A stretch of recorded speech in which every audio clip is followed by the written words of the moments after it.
So, it's so funny because everything in sports is to avoid dynasties. If you look in pro sports, if you're number one, you draft last in the first round.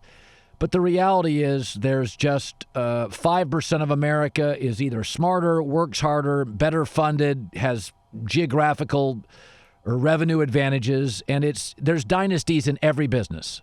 Retail, our whole government doesn't want a dynasty. Amazon owns retail. 3 or 4 companies, Google, Facebook, Microsoft, own tech. Dynasties happen. You can't avoid them. And it's just the reality of it, that when the Lakers get rolling, it's a more appealing brand. And this weekend, I think LeBron James now is the deepest team he's ever been on. The Lakers went out and stole Montrezl Harrell from the Clippers, a Sixth Man of the Year. Dennis Schroeder, second-place Sixth Man of the Year. Marc Gasol, a Morris twin, is back. Right now, the Lakers today go 9 deep. They could actually start a game without LeBron and win. They could start AD, Wes Matthews, KCP, Dennis Schroeder, Montrezl Harrell, and bring Marc Gasol, Kyle Kuzma, Alex Caruso off the bench. They could win a game. I'm not saying they'd be a big playoff team. They could win games without LeBron. This is the best, deepest roster he's ever had. Miami had 3 stars, but no size and shaky at point guard. This team's got everything. Schroeder can give you 18 points a game, 27-year-old starting the team. You've got Marc Gasol and AD are both big, excellent low post defenders. Gasol's also a great passer. LeBron's the best player in the game. AD could be the second or third best players. You've got star power. KCP had a very good bubble playoff. They are loaded. They got younger. They got deeper. They got less crazy. Rondo and Dwight Howard are out. They're shoot the ball better this year. And I look at it this morning and I'm like, I don't think LeBron's ever had 8 other guys on a team. I don't know if he trusts Kuzma, but Gasol, Montrezl Harrell, AD, Wes Matthews has hit playoff shots. Like, it's a real basketball team. And once again, the Lakers look like they're defending champs, and they are stacked. They are stacked. So, unbelievable weekend for the Lakers, and it's, the Dodgers just won the World Series. They've won their division 7 straight years. They went and got Mookie. Who's dominating college football? Ohio State, Alabama, Clemson. Notre Dame's real good. It's like if you look at tennis, we've had men's dynasties. Serena was a women's dynasty. It's the same 4 or 5 great international soccer teams. It doesn't matter if it's retail, it's tech, it's sports. You're always trying to avoid, unfair playing field. Same team. You look at Kansas City right now. They're not going anywhere for 10 years. Andy Reid, Patrick Mahomes, good luck. If you get the right people, you put them together, there's just a finite number of people who are truly great at their job. Right now, the Chiefs have several. And what a weekend for the Lakers. I mean, they are stacked. My other thought from the weekend was, my wife uses this saying sometimes.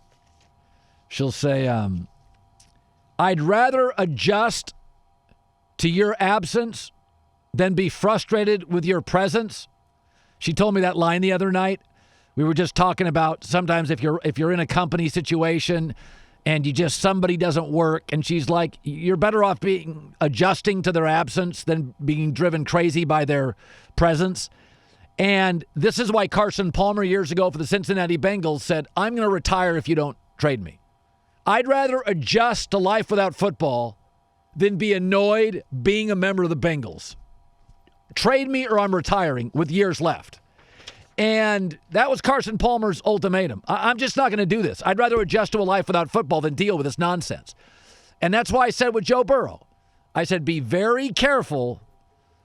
I never forget when he got drafted and they took a shot of his family. I'm like, he doesn't look that happy. It's the Cincinnati Bengals. It is not a coincidence. The Browns, the Lions, and the Bengals have been a train wreck for 20 years. It's not a coincidence. Not great owners that won't pay for elite front offices, they don't have them, so they don't find the elite coaches. The best people in the NFL want to work with the best people, right? Like the best people want to work with the best people. And so you get these franchises that nobody's going to take. No really high-end football coach is going to take the Bengals job. Why would you? They don't pay. They won't pay for a top GM. If I'm a coach, you get a Zach Taylor. You're not getting a Sean McVay. Sean McVay had options. You get a Zach Taylor. It's not like people were lining up for Zach Taylor. And that's what you get with these, like the Lions. What elite coach is going to go, if Urban Meyer was on the market, you going to tell me Cincinnati and Detroit get the first call, or the Jets? And so I always say this, in the NFL, be very careful about firing your coach and turning over, because it turns off people. Great coaches want stability. And if you're constantly firing coaches, I mean, nothing against Kevin Stefanski, but it's not like he's an A-plus candidate for a coach. He may work. Same with Zach Taylor, Matt Patricia. You kind of get what you get. So I watched him this weekend, and I like a lot of these young quarterbacks. Tua's look good. Herbert's look good. Josh Allen's look good. Kyler Murray's look great. Joe Burrow looks good. But the one I worry about is Joe Burrow. That's what I worry about. Cincinnati has no history of supporting a great young quarterback. Prove it to me. Carson Palmer was the last great one you had, and he wanted out. By the way, Joe Burrow, latest from Adam Schefter.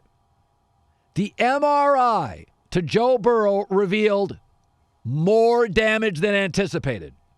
He tore his ACL, he tore his MCL, and suffered other structural issues in his knee as well. You go to a better team, you get a better coach, you get a better O-line. There's just 4 or 5 teams in the NFL. You get a B- coach, you get a C+ GM. They don't, I mean, again, the best scouts in the league, they don't want to work for the Lions. They don't want to work for the Bengals. They don't want to work for the Jags. And so that's why I say in the NFL, who's your owner? Who's your owner? That'll dictate everything. You got a good owner, he'll get a good GM, and the GM will have, hey, look at my owner. We have stability. I mean, it's no shock that Andy Reid gets fired in Philadelphia. Where does Andy Reid go? Andy Reid had $20 million in the bank. Where does he go? He goes to Kansas City. The Hunt family's excellent. Brett Veach. Like, Kansas City has a history of not winning a bunch of Super Bowls, but being stable, of being a stable franchise. So I look at Joe Burrow, and the news is lousy this morning, and it's like, this is what we worried about. Bengal nonsense. This is what we worried about. I don't worry about Tua getting benched. I don't worry about Justin Herbert. Most of these young guys, I don't worry about Kyler Murray. Cincinnati, I told this story last week. Years ago, a local high school football team, Mulder High School in Cincinnati, had an indoor facility. The Bengals didn't. I mean, T.J. Hushmanzada has come on this show before and said he got there, they shared jock straps. That's what they did. They shared jock straps. They didn't have Gatorade. You had to just find water fountains. I mean, that's the organization's history. So I said, if I'm Joe Burrow, I would have pushed back. Eli Manning pushed back. Elway pushed back, and they were both rewarded. Sad. Tore ACL, MCL, brutal. I actually DM'd him last night, Joe Burrow. Made me sick to watch him. It just made me sick to my stomach. And again, it's not like second guessing. This is like first preaching. Everybody knew it was. I mean, we're all saying it. This is brutal. It's going to be Andrew Luck. You give him the playbook. Save us.